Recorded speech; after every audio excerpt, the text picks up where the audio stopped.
Chapter 2. The Law of Prosperity. One of the greatest messages given to the race through the scriptures is that God is man's supply, and that man can release, through his spoken word, all that belongs to him by divine right. He must, however, have perfect faith in his spoken word.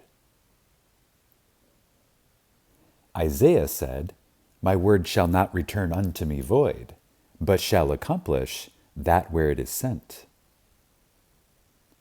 We know now that words and thoughts are a tremendous vibratory force, ever molding man's body and affairs.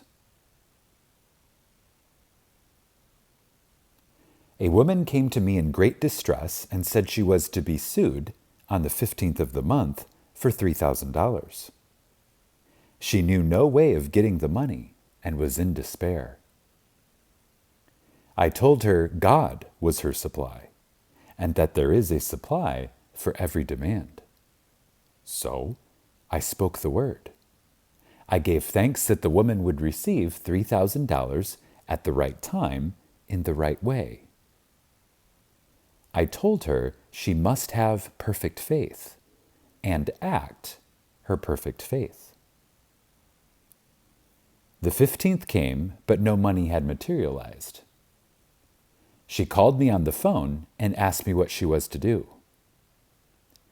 I replied, "It is Saturday, so they won't sue you today. Your part is to act rich, thereby showing perfect faith that you will receive it by Monday." She asked me to lunch with her to keep up her courage. When I joined her at a restaurant, I said, "This is no time to economize. Order an expensive luncheon. Act as if you have already received the $3,000. All things, whatsoever ye ask in prayer, believing, ye shall receive." You must act as if you had already received. The next morning, she called me on the phone and asked me to stay with her during the day. I said, "No, you are divinely protected, and God is never too late." In the evening, she phoned again, greatly excited, and said, "My dear, a miracle has happened. I was sitting in my room this morning when the doorbell rang. I said to the maid, 'Don't let anyone in.' The maid, however, looked out the window and said, 'It's your cousin with the long white beard.' So I said, 'Call him back. I would love to see him.' He was just turning the corner when he heard the maid's voice, and he came back. He talked for about an hour, and just as he was leaving, he said, 'Oh, by the way, how are finances?' I told him I needed the money, and he said, 'Why, my dear, I will give you $3,000 the first of the month.' I didn't like to tell him I was going to be sued. What shall I do? I won't receive it till the first of the month, and I must have it tomorrow. I said, 'I'll keep on treating.' I said, 'Spirit is never too late.' I give thanks she has received the money on the invisible plane and that it manifests on time." The next morning, her cousin called her up and said, "Come to my office this morning and I will give you the money." That afternoon, she had $3,000 to her credit in the bank and wrote checks as rapidly as her excitement would permit. If one asks for success and prepares for failure, he will get the situation he has prepared for. For example, a man came to me asking me to speak the word that a certain debt would be wiped out. I found he spent his time planning what he would say to the man when he did not pay his bill, thereby neutralizing my words. He should have seen himself paying the debt.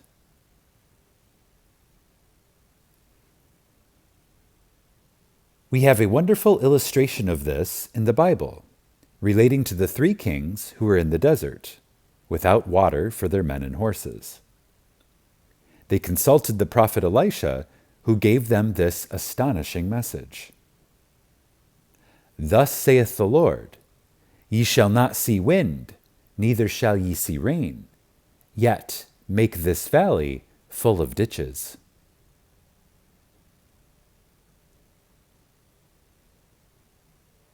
Man must prepare for the thing he has asked for, even when there isn't the slightest sign of it in sight. Again, man must prepare for the thing he has asked for, even when there isn't the slightest sign of it in sight. For example, a woman found it necessary to look for an apartment during the year when there was a great shortage of apartments in New York. It was considered almost an impossibility, and her friends were sorry for her and said, "Isn't it too bad? You'll have to store your furniture and live in a hotel." She replied, "You needn't feel sorry for me. I am a Superman, and I will get an apartment." She spoke the words, Infinite Spirit opened the way for the right apartment. She knew there was a supply for every demand, and that she was unconditioned, working on the spiritual plane, and that one with God is a majority.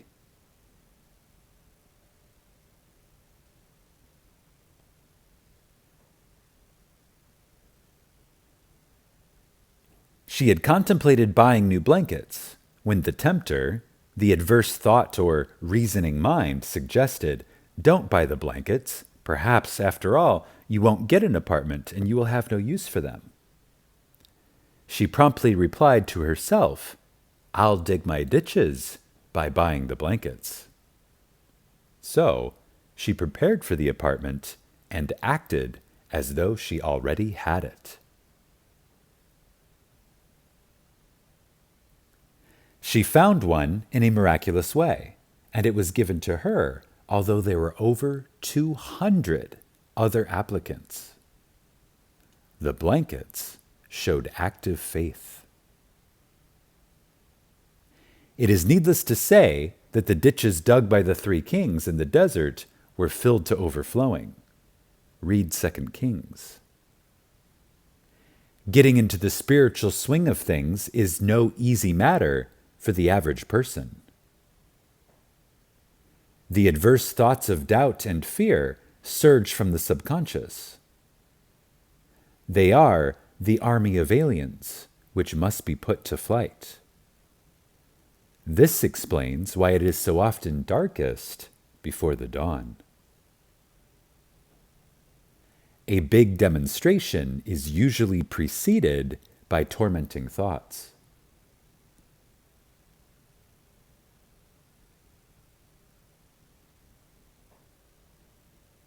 Having made a statement of high spiritual truth, one challenges the old beliefs in the subconscious, and error is exposed to be put out. This is the time when one must make his affirmations of truth repeatedly, and rejoice and give thanks that he has already received. Before ye call, I shall answer. This means that every good and perfect gift is already man's, awaiting his recognition. Man can only receive what he sees himself receiving. The children of Israel were told that they could have all the land they could see. This is true of every man. He has only the land within his own mental vision. Every great work, every big accomplishment has been brought into manifestation through holding to the vision. And often, just before the big achievement, comes apparent failure and discouragement.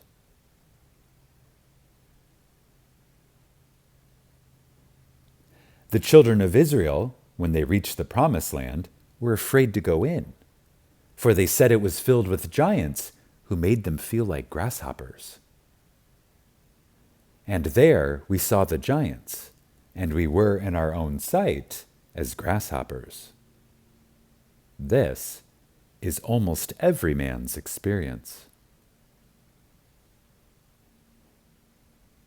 However, the one who knows spiritual law is undisturbed by appearance and rejoices while he is yet in captivity. That is, he holds to his vision and gives thanks that the end is accomplished. He has received.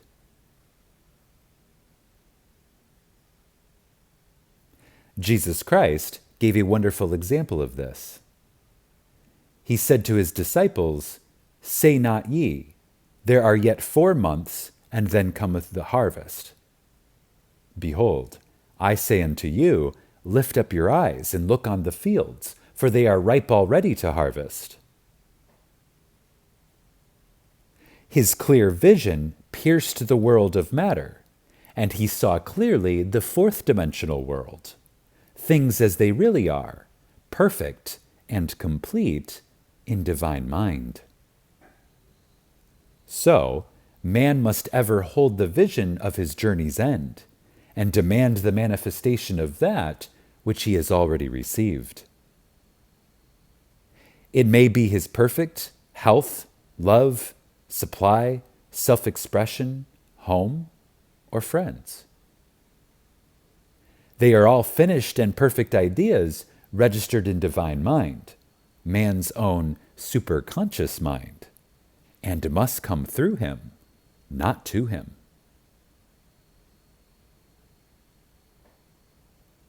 For example, a man came to me asking for the treatments for success. It was imperative that he raise, within a certain period of time, $50,000 for his business. The time limit was almost up when he came to me in despair. No one wanted to invest in his enterprise, and the bank had flatly refused a loan. I replied, "I suppose you lost your temper while at the bank, and therefore your power. You can control any situation if you first control yourself." "Go back to the bank," I added, "and I will treat." My treatment was, you are identified in love with the spirit of everyone connected with the bank. Let the divine idea come out of this situation. He replied, "Woman, you are talking about an impossibility. Tomorrow is Saturday. The bank closes at 12, and my train won't get me there until 10, and the time limit is up tomorrow. And anyway, they won't do it. It's too late." I replied, "God doesn't need any time and is never too late. With him, all things are possible." I added, "I don't know anything about business, but I know all about God." He replied, "It all sounds fine when I sit here listening to you, but when I go out, it's terrible." He lived in a distant city, and I did not hear from him for a week. Then came a letter. It read, "You were right. I raised the money and will never again doubt the truth of all that you told me."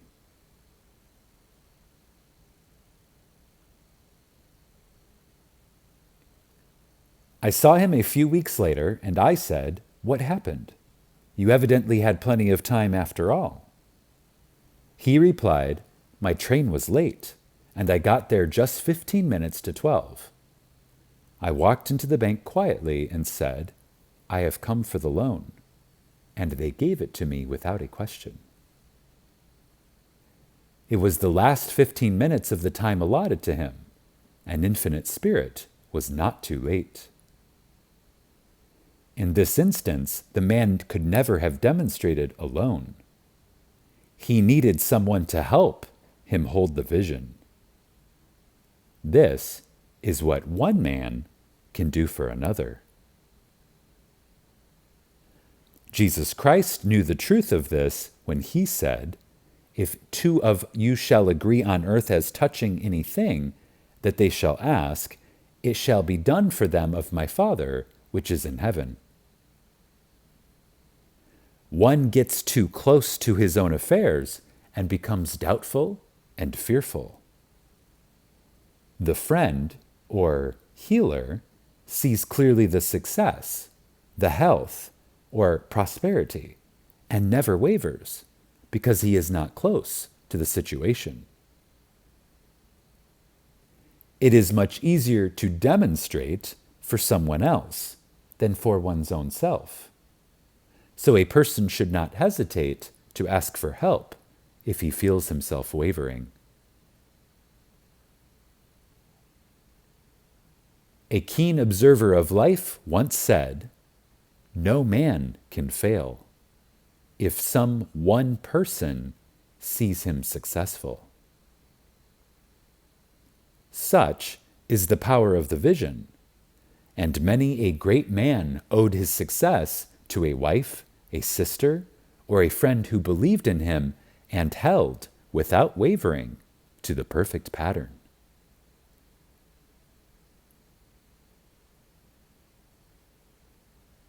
End of chapter 2. Subscribe to this channel and enable notifications so that you will receive notifications on your device when new Neville Goddard content is posted.